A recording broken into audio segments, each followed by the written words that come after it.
Welcome to Kenton Teaches. Enjoy the video. In this video, I will explain how to use the Wolverine jump. First, ensure your character has the necessary ability or item equipped.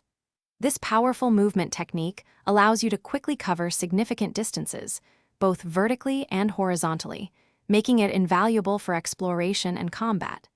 We will break down the simple steps to execute it consistently and effectively, helping you master this dynamic maneuver with ease.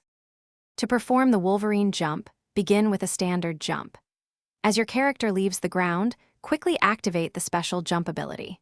This often involves a second press of the jump button or a specific button sequence, depending on your game's controls. The key is the timing.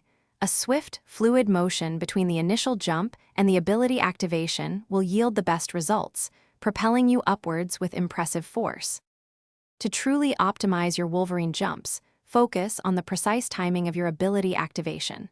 A well-timed input can increase your vertical ascent by up to 50% and your horizontal distance by 25%. Experiment with combining this jump with other movement skills, such as a dash or glide, to cover even greater areas. Look for environmental cues, like small ledges, to chain jumps and reach previously inaccessible locations.